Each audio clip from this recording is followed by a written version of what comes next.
What's going on, guys? Chip here. Welcome back to another interview where I am joined by Xander, who is actually coming off of a top 8 finish in Madison, Wisconsin, but we're actually going to be mostly here talking about his win the previous weekend in Roanoke, Virginia. A pretty crazy set of weekends back-to-back for you, Xander, but how are you doing, man? How are you feeling? It feels really good now that I'm like pretty secured into top 16. There's a lot less to worry about going into the North America and the last remaining cups this year.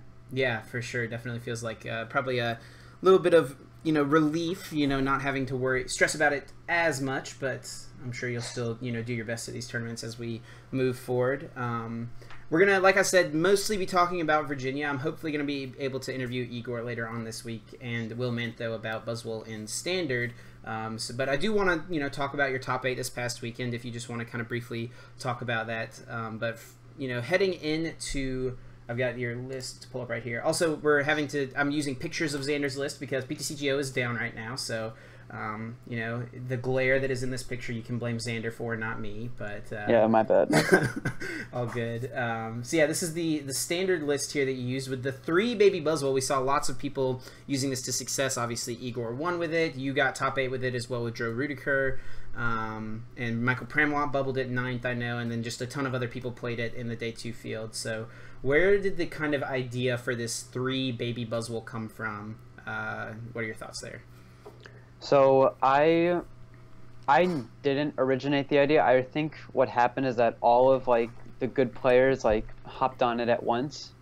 I don't think there was talk about it before James played it in Roanoke, but I think I overheard Chris Leandro was playing it weeks before then. So I don't know who really had the concept originally, but at least in my testing group on Friday, in my article I posted that my standard regular Buzzwole list, and then that I was going to experiment with 3 baby Buzzwole. And leading up on Friday, I met with Rahul and then eventually Michael Pramlott, and then Chris Leandro was there too. We were in the Sheridan Friday night working on the list. Their list didn't have the Lycanroc in it at all, and then my list didn't have the elixirs at all. I was more like James's list. And then after testing for a couple hours, ours kind of merged into what ours became. The final change we had was the second Rockruff over the Regirock, and then we also decided to keep the 2-2 Octillery because it's just way more important to have that draw power in Standard. And then I remember that the other group kind of developed on its own too. About halfway through the night, Chris left to go back with Azul, who was with Joey, Azul, Igor, and them. That they played their own version. And then somehow, miraculously, Sam Chen had our list on Saturday morning. He has his ways, I guess, right? Yeah. Well, that's cool. Definitely cool to hear kind of the story of the list. Do you think that you played James twice in Virginia with kind of his 3 baby Buzzwole concept? I think you beat him both times, right? You beat him in Swiss and you beat him in top 8. So, yep. Did playing against him kind of have any effect in your decisions in making the deck? I think it did, because I realized that it could be really strong, if its weaknesses were a little bit covered for. So one of the things I really disliked about James's list is that he didn't have any Octillery in there, or even an Oranguru, so that the games I won against him, I was able to force him down to 4 prizes. He would KO my Buzzwole with his Buzzwole, and then I would send up my baby Buzzwole, my one of in Roanoke, and then end him to 4. So it would be very unlikely for him to B-string, and then even if he did pull off a B-string, he would still be forced to throw them onto baby Buzzwoles, which I would then be able to trade with my Lycanroc or my big Buzzwole GX.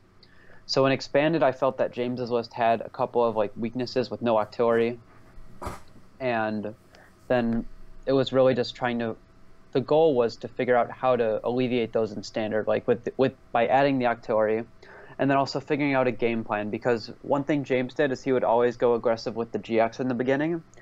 But one of the things that I found the most useful was just having all non-GX Pokemon on my field until they went to 3 prizes, and that it would just sometimes be easier to Sledgehammer turn 1, and then it just gives me more time before they go down to 4 prizes, and then eventually 3 prizes for me to start doing things. Sure. No, definitely makes sense. Kind of this is probably the last question about Standard, then we'll move into focusing more on Virginia. But Moving forward in the standard format, do you expect this like Buzzwole deck to just see a ton of play with the 3 baby Buzzwoles? And do you think that like the Malamar, like Necrozma decks, can adjust to have a better matchup against those? Like, kind of what is your picture of the standard format moving into the European regionals, League Cups, and then eventually NAIC? So I think that Buzzwole is definitely the best deck in format. The 3 baby Buzzwole is definitely the way to go, at least more than 1. I want to try maybe playing 2, and then a card that I thought was interesting was Zygarde from Forbidden Light that does 30 plus 30 if they have an Ultra Beast in play for 90 HP instead of 130. So that seems a little bit interesting, and like being able to apply a little bit more damage, maybe 1-hit KO Rockruff or Remoraid a lot easier early on and be good in mirror. I don't think that Malamar in its current form can like beat Buzzwole consistently. I know I went 4-0 in games against it over the weekend, and a lot of people just were positive in games and matches against it. One of the things I wanted to experiment with was adding more one-prize attackers that would just two-shot opposing Pokemon, like Rotom from Forbidden Light, which was the Psychic guy that does 120 for 3, which is really efficient. And then there's also the Dawnwings Necrozma GX, the baby one, that does 130 for 3. That has a little bit more HP, but then that has the drawback of discarding energy rather than not being able to attack next turn. So I think the way for it to succeed is if there's those like beefy one-prize attackers that can trade with baby Buzzwole. Because in its current form, Malamar can only like one-shot a baby Buzzwole or even a Buzzwole GX with their 2-prize attackers because Malamar caps at 60. So what I would do from the Buzzwole side is just trade my 1-hit KOs with their 1-hit KOs, and then eventually they would go to odd prizes because of baby Buzzwole, and then I'd win. Yeah, that makes sense for sure. And we actually, before interviewing you earlier today, I actually already interviewed Zach Taylor, who top-8'd with Ultra Necrozma Malamar. And one of the things he talked about was adding more one-prize attackers to improve this matchup in the future because he felt like it was definitely harder. And he talked about the Dawnwings promo as well. I think there's also like a Mewtwo promo that does 100 for 3 Psychic, and it has like a pressure ability that's -20 while it's in the active. I think that's something that could potentially be good in Malamar decks, but it definitely seems like Buzzwole is the deck to beat moving forward towards the NAIC. Agreed. All right, cool. So we'll get that deck list off the screen, and I'm gonna focus more here on your Virginia tournament run. Moving towards Expanded, I think that this is a deck everyone expected to kind of be like the most popular deck heading into the weekend. All the new tools with B-String, the baby Buzzwole as well, DNC Prism Star, just got so many buffs in this deck. With the new format. So just kind of walk us through like what your thought process was in choosing this deck heading into the tournament. So going into Expanded, I knew that I wouldn't have a lot of time to prepare because it was just the end of the school year. The final week before finals, I have finals this week. And going into Roanoke, I just wasn't having much time to prepare, especially coming off of Mexico City. And one deck that I thought was really interesting and just seemed strong all around was Buzzwole like Roanoke and Expanded, where originally I think Andrew played it at Dallas, where I lost to him, and like sort of like the pseudo win in when I was playing Counter Zoroark. And then I know Rahul and a couple other people revamped it for Salt Lake City, which I thought was really interesting. And so I almost declared to the world that I was going to play Buzzrock leading up to it because I didn't want to learn anything else, and I didn't want to play Zoroark again because it had such a huge target. And so at that point, it was really just like figuring out the final kinks of the list. And to update myself on the deck, I read 2 articles. I read Christopher's on 6 Prizes, where he like outlined all of the decks, like the Faded 4, I think what it was called, where he had his Buzzwole list. And then I also went over to someone's PC and read the free section of Russell's article just to look at the Buzzwole list. And basically what I did is I sat down, compared the 2. They were pretty similar. I think Russell's had the 1/1 Octillery and no wide lens, but it had the 4/2 Max Elixir B-String split.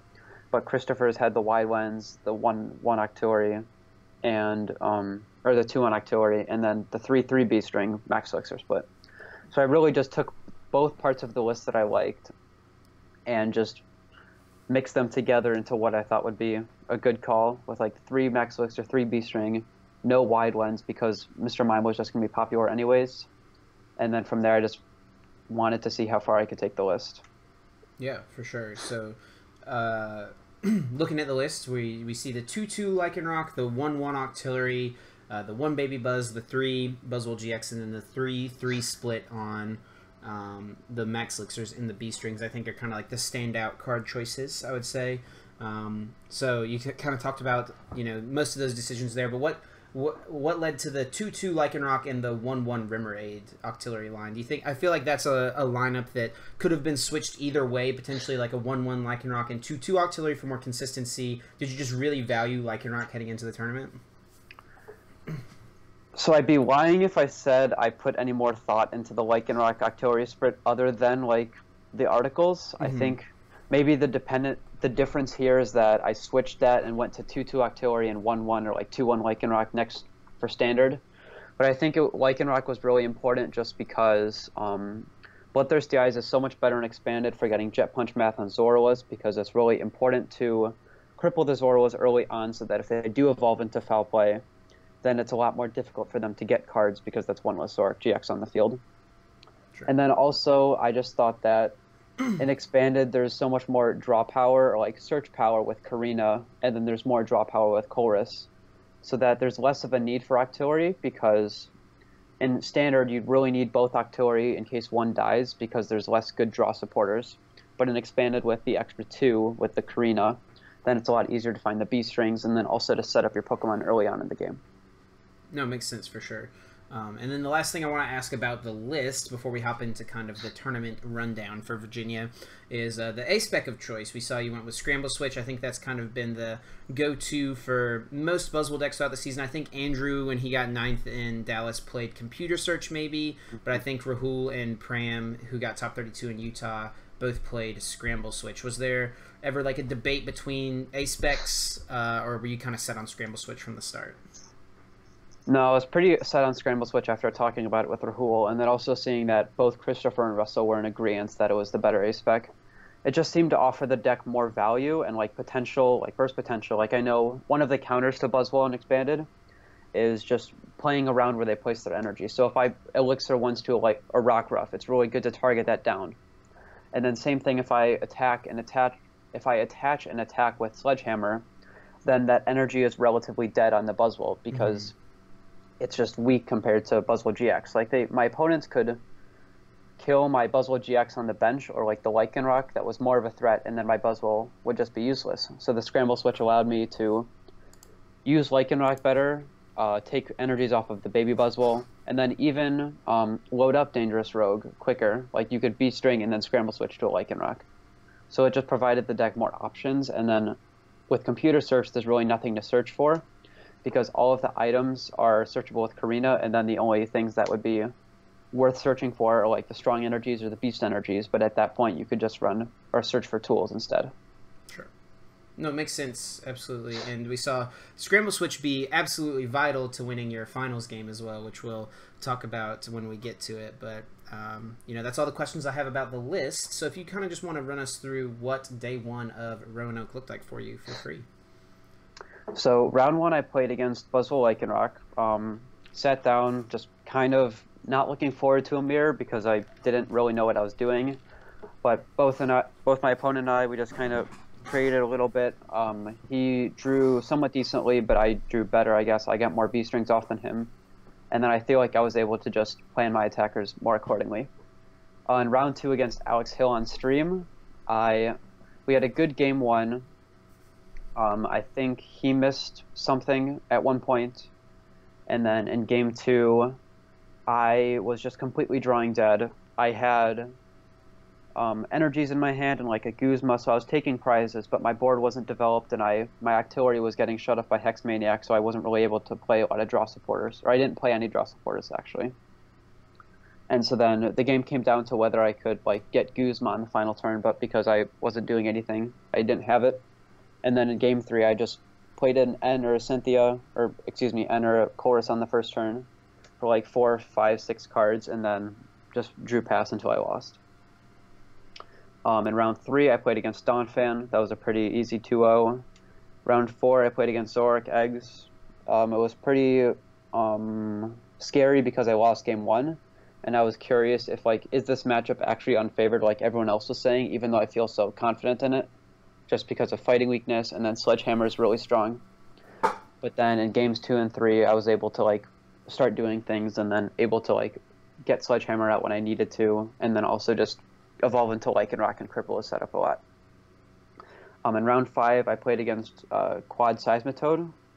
This was super interesting. I think this was the deck that Noah Sawyer and Carson Goins played. I know Carson made day 2. Mm-hmm. It was pretty interesting to play against. I felt that I had an advantage because Jet Punch is just really annoying for Seismitoad to deal with. Like, it's efficient, especially with Diancie on the bench now, that I can really easily swing for like 70 or 80 per turn and then snipe 30 to another Seismitoad. And I think in both games he had to bench Jirachi, because I know he played 1 Lele and 1 Jirachi because he plays Hoopa. So I was able to snipe off the Jirachi or a Shaman and get 2 free prizes both games. Mm-hmm. Then I played against my first Trevenant of the day, which was pretty scary because I think that Trevenant was unfavorable. They can just do a lot with their fighting resistance, and then Tree Slam 2-shotting a Buzzwole is pretty scary. But I managed to win that 2-0 because he wasn't having the best draws. In round 7, I played against a fire deck that was relatively normal. Round 8 was my second Trevenant. This was Jeremiah Schmutz, actually, Seagrove. In game 1, he had a double prize penalty because he used Ascension, and then I started my turn while he was using Ascension because it was his first deck search. I wanted to keep the match going. I played a Chorus on my turn, which was, or actually I used Brookwood Hill. I Brookwood Hill, benched the Remoraid, was shuffling my deck, and because the way that we both like offered our decks to each other, he like subconsciously thought that I played an N or something like that, so then he just started drawing cards from his deck for no reason, like maybe he blanked. Yeah. So then the judge came over, we resolved that, it was a double prize penalty. But at that point, it really didn't matter because he had a Trevenant breakout and 1 Phantom, and then I was able to like Jet Punch KO both of them in 1 turn. So he got benched that game. So the double prize penalty didn't actually matter, which he felt relieved by, because if he lost by that, he would have been upset. Mm-hmm. And then in round 9, I played against Christopher, playing Zorak Eggs. We were both 7-1. So if we tied, we would have played each other the next day. I was indifferent whether tying or playing it out, but he wanted to play it out. In game 1, I missed a couple things. He missed a couple things, but I ended up missing 1 turn too many. I think he missed a knockout with Mewtwo X-Ball, but then I missed the knockout by like missing an energy. Mm-hmm. And then the next turn, I just needed like a Lycanroc or some combination of cards, and then I would have won, but that didn't happen. Game 2 against Christopher was pretty interesting, actually. I went first. I start Diancie, and my hand is completely dead. So I'm like, wow, this is great. I'm going to lose 0-2, start off 7-2, like such a bad start to day 2. So I attached a fighting to my active Diancie and passed because there's nothing more for me to do. It could even be a strong attacker against Zorak because it hits for 90, and then with a Muscle Band, Choice Band, or Strong, it can do 110. Mm-hmm. And so he starts with Mr. Mime. He draws and he passes. So in my mind, like, I'm very confused because we both have dead hands, but I can actually like maybe attack with Diancie. And I'm also upset because if I had started anything else, I would have like already won. Like if I had started with Buzzwole, I could have Jet Punched and started doing things, or even with the Rock Ruff, I would have attached and flipped for the surprise attack. Even the Sudowoodo, you could have even Sudowoodo could Rock Ruff. Yeah.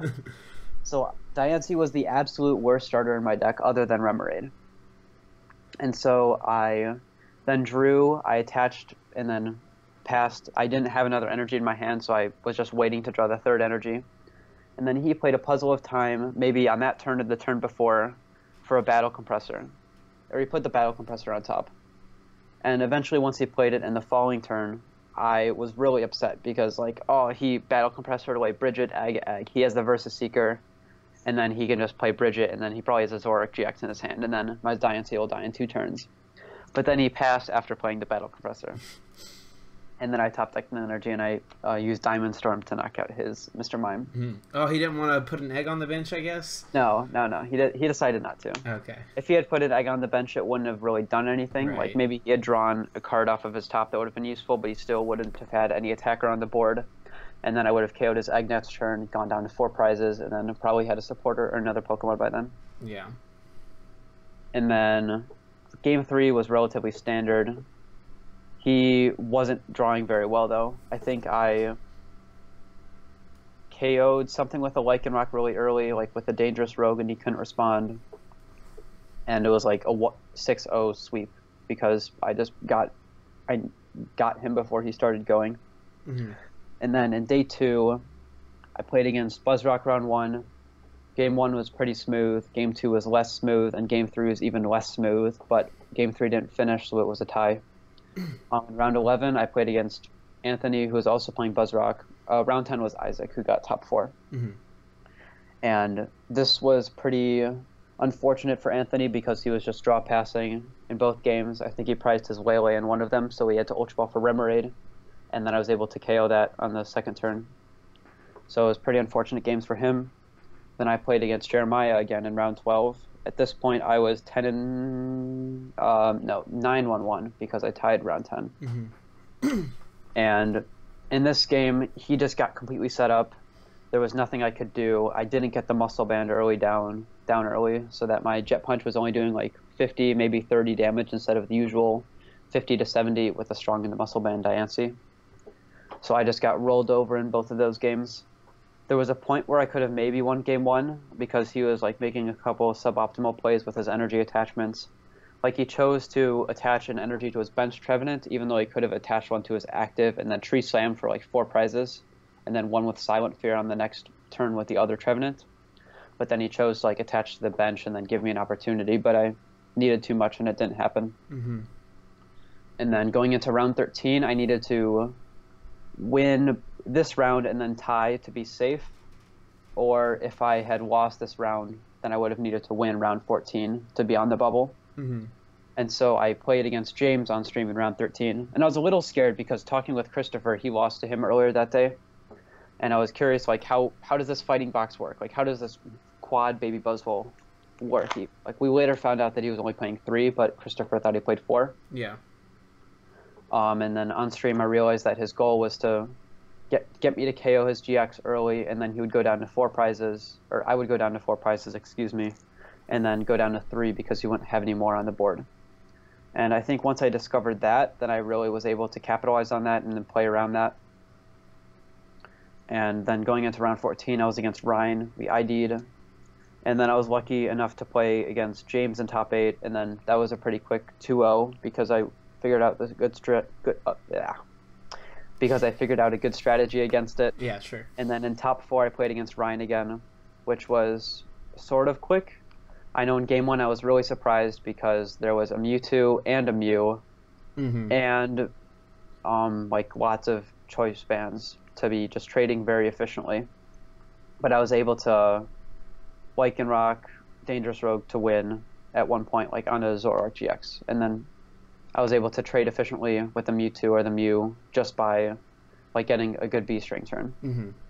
And then in game 2, I just completely rolled Zoroark over with Lycanroc. Yeah. Like I think I Bloodthirsty Eyes, Dangerous Rogue to Zoroark GX, and then there was really nothing to do. I just kept taking 2 prize knockouts every turn.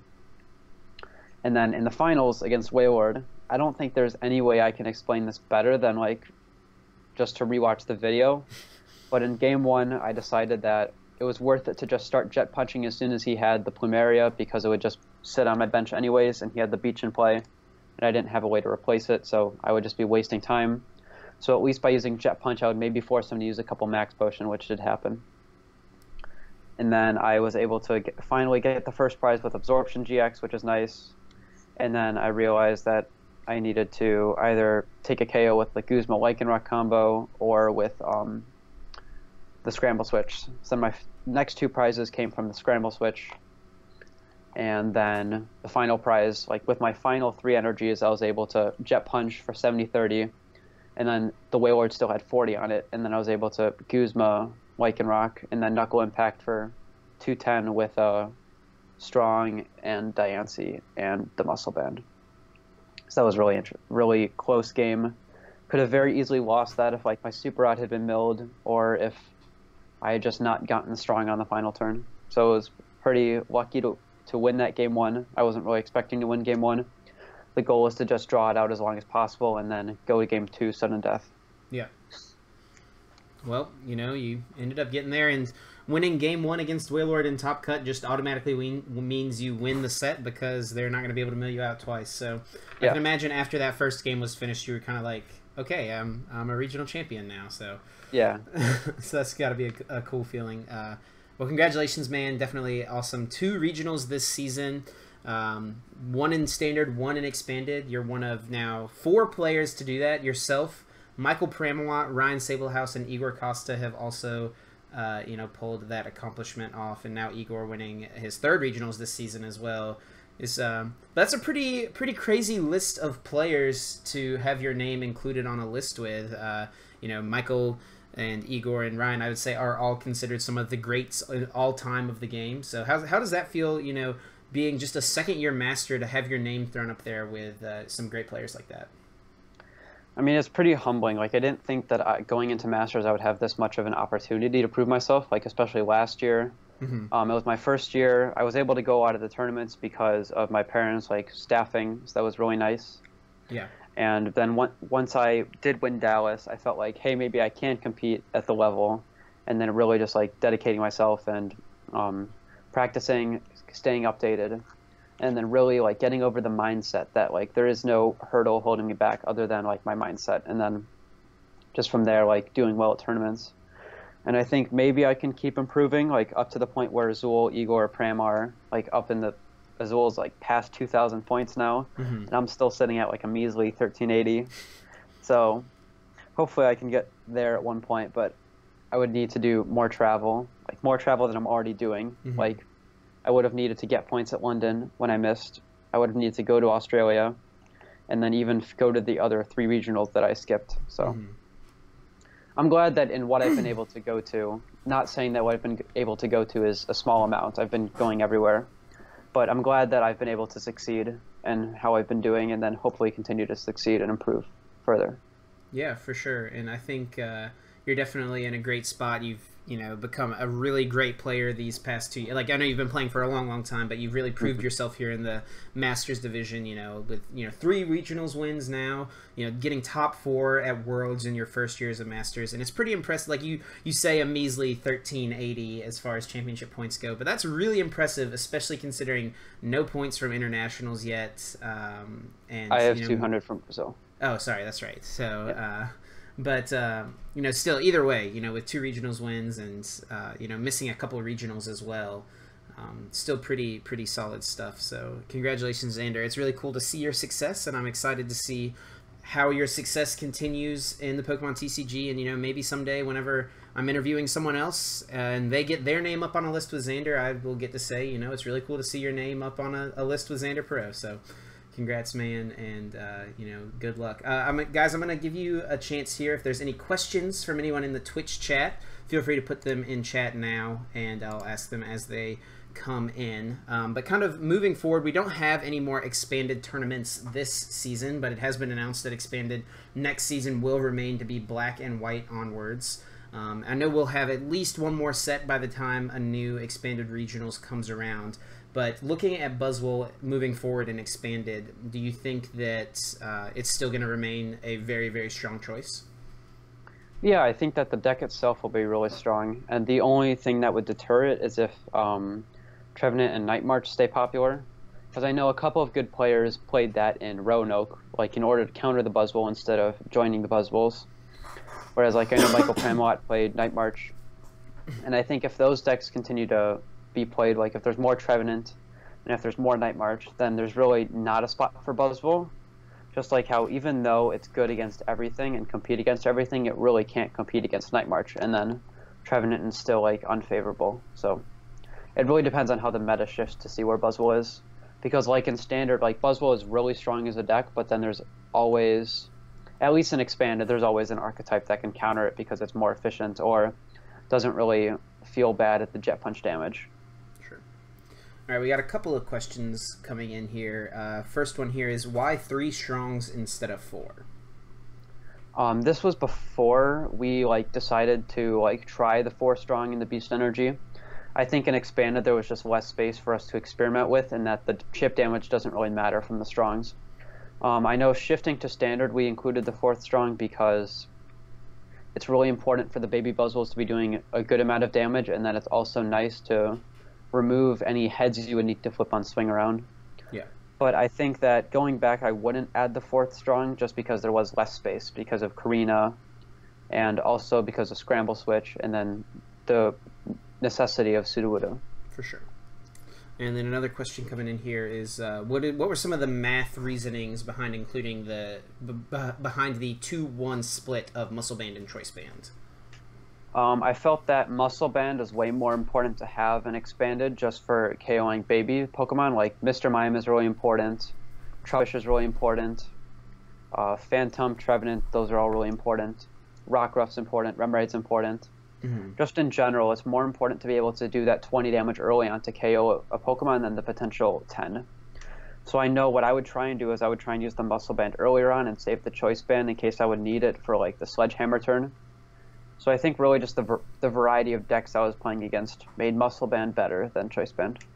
Sure. No, it definitely makes sense, and especially against Trevenant, which ended up being such a popular deck at the tournament. I know you said you only played 2, I believe, right?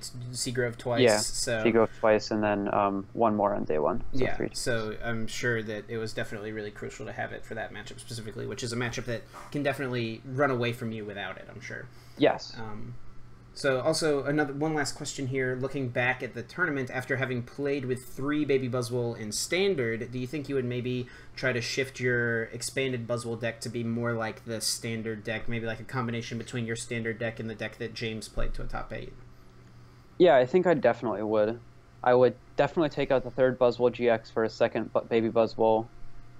Perhaps even take out one of the Lycanrocs, maybe go down to 1/1 Lycanroc even, and just add in another Baby Buzzwole, go up to 3 Baby Buzzwole.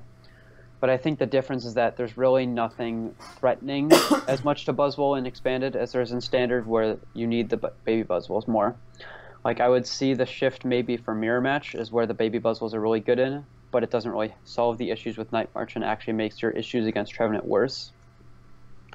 So I think maybe I would go up to 2 Baby Buzzwoles just because it's really important for Sledgehammer, and then you have the option of doing that. But I definitely wouldn't fully go all out and like change the strategy of the deck hugely. I think maybe that the Baby Buzzwole version is better in Expanded because there's, or excuse me, I think it's better in Standard because of Mew EX is the main counter, and then Malamar is also the other like deck counter in Standard. While in Expanded, there's the Mewtwo EX, X-Ball, which is still pretty efficient against Baby Buzzwole. And then there's also the threat of Mr. Mime. So I guess that makes Baby Buzzwole better in Expanded because the Jet Punch damage on the bench is being nullified anyways. Sure. Yeah, definitely an interesting dynamic to take a look at. And we'll see kind of how, we've got a little while before Expanded comes back around, and a new set as well. So we'll just have to see kind of how Expanded evolves moving into next season.